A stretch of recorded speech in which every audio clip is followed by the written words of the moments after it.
La force. La force est réellement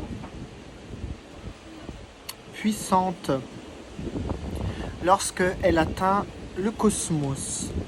Il faut être en mesure d'atteindre le cosmos en dépassant le ciel, en tout cas en arrivant au ciel, mais il faut réellement viser l'extérieur de la Terre afin d'atteindre ce qui est plus grand, afin d'atteindre l'infini.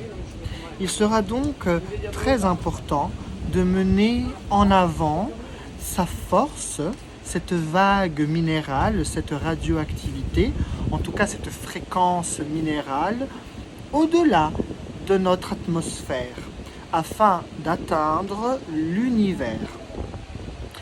La lumière qui vient de l'univers, qui est la lumière de l'Atlantide, de l'Atlantis Lux, en effet, vient du cosmos dans notre Terre, dans son environnement, sa nature. Mais il est aussi très intelligent et fondamental de retourner à la source. Lorsque une personne est assez forte et qu'elle arrive à dépasser cette atmosphère, elle comprendra le sentiment cosmique. Nous avons toujours associé, en tout cas souvent, associé le sentiment cosmique avec le discours extraterrestre, peut-être le questionnement de la nature qui est au-delà de notre Terre. Une nature vivante, en tout cas une nature vivante existe lorsqu'il y a de l'eau, mais il faut aussi une éclipse. Il faut toujours une lune. Plus ou moins, les distances doivent être respectées afin qu'une éclipse peut être, en tout cas pour qu'une éclipse soit véritable. Mais si ces deux caractéristiques sont réunies, la vie est sur cette planète considérée. Ainsi, il sera nécessaire et fondamental de prendre son courage à deux mains pour amener ce lendemain, ce demain où la force adviendra lorsque le cosmos sera atteint. Le sentiment cosmique, le sentiment galactique est mignon, mais il est réellement mystique. Car de toute façon, lorsque nous pensons à la forme géométrique de notre oreille, de notre nez ou de notre bouche, de nos yeux, un sentiment étrange est toujours là. C'est une créativité artistique. Et en pensant à la nature, en tout cas pour faire simple, peu importe les endroits du cosmos, la nature est toujours nature, tout est nature.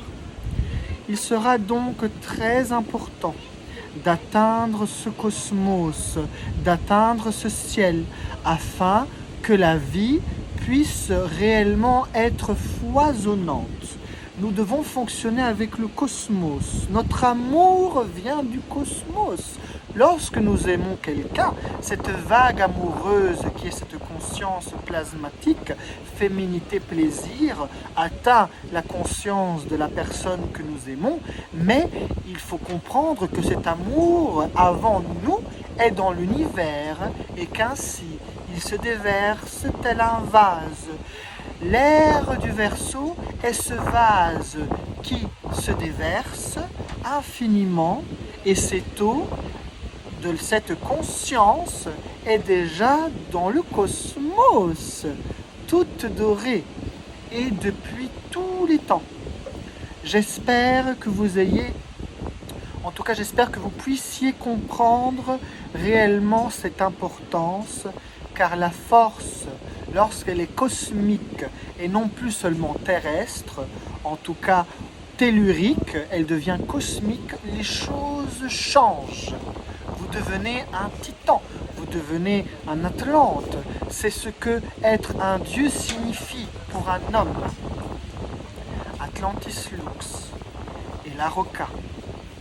La roche est l'élément central. Qui la pose ?